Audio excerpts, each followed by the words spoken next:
on what we are working for o what we are claiming for. Ano po? Kailangan po ay mag-iisa tayong lahat para po makita po natin yung katuparan ng ating po nais na mangyari ngayon 2025.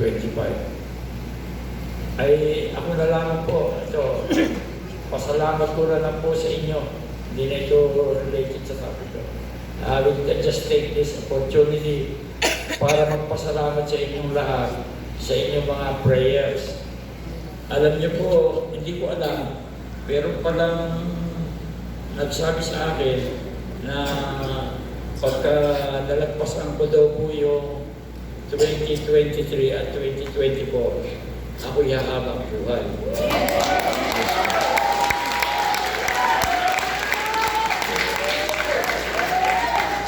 Kaya salamat po sa inyong mga prayers. Napakalaki na po ng ipinagbago ng Kuya Ate. Hallelujah! Praise God. Kita nyo, nakakatayo na ako ng matagal.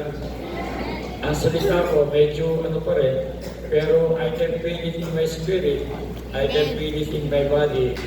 Talaga ako nagsimula ko. Kaya salamat ko sa prayer ni Mami Clay at sa prayer ng Daddy Sam na lagi ko pong kiniklaim. Kasi pagka tama yung man of God, lagi po yung may open heaven. Amen? Amen.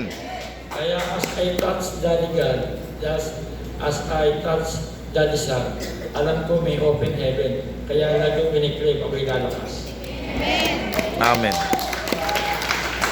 And through to that prayer, ayan, medyo patuloy na nga po tayong lumalakas, nakakapag-drive na, nakakatayo na mag-isa.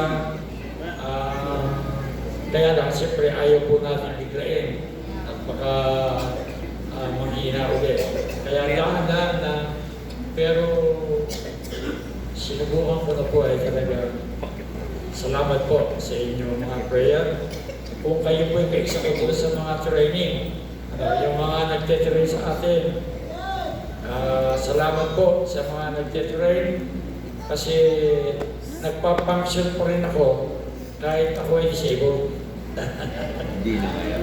Kung kaya po mag-function na ako ay disabled,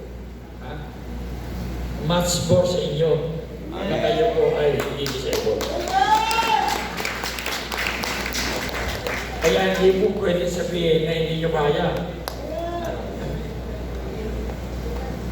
Hindi lang ako makalakad gusto ko pa mag-function. At ang Diyos po ay pinapayagan ako na mag-function kasi ang ating po desire ay totoo. Amen. Kapag ang desire ng ating puso ay totoo, sigurado po kaya nyo. Kaya sama-sama po tayo. Let us have one spirit in our training. Amen? Palakpakan po natin ang ating Diyos. Tayo po ay manalangin muli. Dakilang Diyos, kami po ay patuloy na nagpapasalamat sa iyong mga paalala sa amin lahat. Salamat po sapagkat pinakita mo sa amin yung kahalagahan o pinaalam mo sa amin ang kahalagahan ng godly training.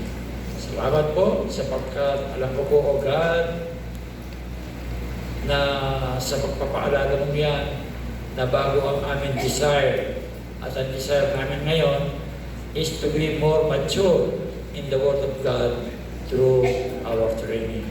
Nawa po ay magkaroon kami ng mindset na kaming lahat ay magkaroon ng isang espiritu sa mga training na ito at ito'y magindaan upang maipakita namin sa labas o maipakita namin sa mundo na tunay na God o Christ lives in us at kami pong lahat ay nagkakaisa para sa iyong kalwalhatian. Patuloy kang maparangalan at pataas sa aming mga buhay ngayong bukas at pagpakailanman. In Jesus' name we pray. Amen.